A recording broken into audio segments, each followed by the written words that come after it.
जय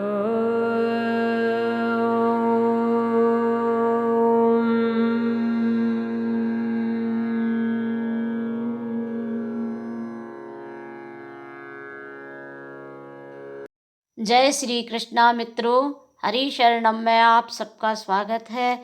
आज हम मार्गशीर्ष मास में स्नान की महिमा जानेंगे और मार्गशीर्ष मास में स्नान करने से क्या लाभ होता है एवं भगवान की अहेतुकी कृपा प्राप्त करने के लिए हमको मार्गशीर्ष मास में स्नान अवश्य करना चाहिए। भगवान ने अपने मुख से स्वयं कहा है कि मैं मासा नाम मार्गशीर्षो हम, महीनों में मैं मार्गशीर्ष हूँ। उस महीने का महात्मा राजा ऋषियों ने सुनाया है। लो मर्षण सूत जी, अब हमें माघ का मातम सुनाइए। तो सूत जी ने कहा, मुनिवरों, आप लोगों को साधुवाद देता हूँ। आप भगवान श्री कृष्ण के शरणागत भक्त हैं, इसलिए प्रसन्नता और भक्ति के साथ आप लोग बार बार भगवान की कथाएं पूछा करते हैं। मैं आपके कथानुसार माघ महात्म का वर्णन करूँगा।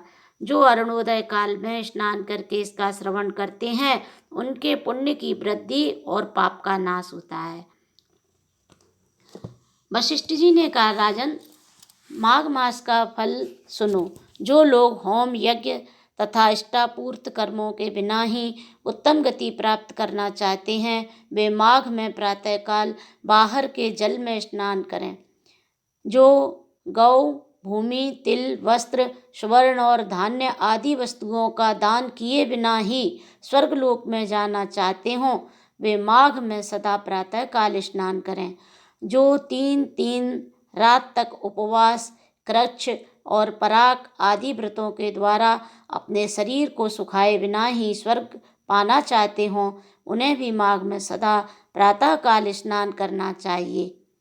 जिस प्रकार वैशाख में जल और अन्न का दान उत्तम है, कार्तिक में तपस्या और पूजा की प्रधानता है तथा माघ में जप, होम और दान, ये 3 बातें विशेष हैं। जिन लोगों ने माघ में प्रातः स्नान, नाना प्रकार का दान और भगवान विष्णु का स्तोत्र पाठ किया है, वे ही दिव्य धाम में आनंद पूर्वक निवास करते हैं। प्रिय वस्तु के त्याग और नियमों के पालन से माघ मास सदा धर्म का साधक होता है और अधर्म की जड़ काट देता है। यदि सकाम भाव से माघ स्नान किया जाए तो उससे मनोवांछित फल की सिद्धि होती है और निष्काम भाव से स्नान आदि करने पर वह मोक्ष देने वाला होता है। निरंतर दान करने वाले, वन में रहकर तपस्या करने वाले और सदा अतिथि सत्कार में संलग्न रहने वाले पुरुषों को जो दिव्य लोक प्राप्त होते हैं, वे ही माघ स्नान करने वालों को भी मिलते हैं। अन्य पुण्य से स्वर्ग में गए हुए मनुष्य पुण्य समाप्त होने पर वहाँ से लौट आते हैं, किंतु माघ स्नान करने वाले मानव कभी वहाँ से लौट कर नहीं आते। माघ स्नान से बढ़कर कोई पवित्र और पापनाशक व्रत नहीं है। इससे बढ़कर कोई तप और इससे बढ़कर कोई महत्वपूर्ण साधन नहीं है। यही परम हितकारक और तत्काल पापों का नाश करने वाला है। महर्षि भृगु ने मणि पर्वत पर विद्याधर से कहा था, जो मनुष्य माघ के महीनों में जब उषा काल की लालिमा बहुत अधिक हो, गांव से बाहर नदी या पोखरे में नित्य स्नान करता है, वह पिता और माता के कुल की 7 पीढ़ियों का उद्धार करके स्वयं देवताओं के समान शरीर धारण कर स्वर्गलोक में चला जाता है। माघ मास की अत्यंत महिमा है। माघ के स्नान से विपत्ति का नाश होता है और माघ स्नान से पाप कट जाते हैं। माघ सब व्रतों में बढ़कर है तथा यह सब प्रकार के दानों का फल प्रदान करने वाला है। पुष्कर, कुरुक्षेत्र, ब्रह्मावर्त, पृथुदक, अविमुक्त क्षेत्र काशी, प्रयाग और गंगा सागर संगम में 10 वर्षों तक शौच, संतोष आदि नियमों का पालन करने से जो फल प्राप्त होता है, वह माघ के महीने में 3 दिनों तक प्रातः स्नान करने से ही मिल जाता है। जिनके मन में दीर्घ काल तक स्वर्गलोक के भोग भोगने की अभिलाषा हो, उन्हें सूर्य के मकर राशि पर रहते समय जहाँ कहीं भी जल मिले प्रातः काल स्नान करना चाहिए। आयु, आरोग्य, रूप और सौभाग्य उत्तम गुणों में जिनकी रुचि हो उन्हें सूर्य के मकर राशि पर रहने पर प्रातः काल स्नान अवश्य करना चाहिए। जो नरक से डरते हैं और दरिद्रता के महासागर से जिन्हें त्रास होता है उन्हें सर्वथा प्रयत्न पूर्वक माघ मास में प्रातः काल स्नान करना चाहिए। देवश्रेष्ठ, दरिद्रता, पाप और दुर्भाग्य रूपी कीचड़ को धोने के लिए माघ स्नान के सिवा दूसरा कोई उपाय नहीं है।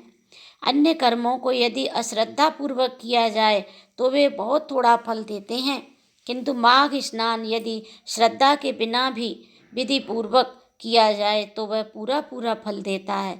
गांव से बाहर नदी या पोखरे के जल में कहीं भी निष्काम या सकाम भाव से माघ स्नान करने वाला पुरुष इस लोक और परलोक में दुख नहीं देखता।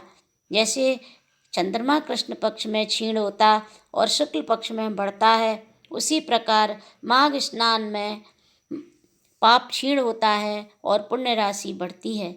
जैसे समुद्र में नाना प्रकार के रत्न उत्पन्न होते हैं, उसी प्रकार माघ स्नान से आयु, धन और स्त्री आदि संपत्तियां प्राप्त होती हैं। जैसे कामधेनु और चिंतामणि मनोवांछित भोग देती हैं, उसी प्रकार माघ स्नान सब मनोरथों को पूर्ण करता है। सतयुग में तपस्या, त्रेता में ज्ञान को, द्वापर में भगवान के पूजन को और कलयुग में दान को उत्तम माना गया है, परंतु माघ का स्नान सभी युगों में श्रेष्ठ समझा गया है। सबके लिए, समस्त वर्णों और आश्रमों के लिए माघ का स्नान धर्म की धारावाहिक वृष्टि करता है। वशिष्ठ जी कहते हैं, राजन, माघ मातम संपूर्ण भुवन का सार है तथा नाना प्रकार के फलों से विचित्र जान पड़ता है। जो प्रतिदिन इसका श्रवण करता है वह देवता की भांति समस्त सुंदर भोगों को प्राप्त कर लेता है। कृते तपः परम ज्ञानम त्रेतायाम यजनम तथा द्वापरे च कलौ दानम माघ सर्वयुगेषु च। माघ मास सब युगों में उत्तम बताया गया है, इसलिए हम सबको माघ मास में भगवान श्री हरि का पूजन करना चाहिए और सुबह सुबह स्नान करना चाहिए। और कुछ भी ना कर सकें तो इसके मातम को डेली श्रवण जरूर करना चाहिए। जय श्री कृष्णा मित्रों।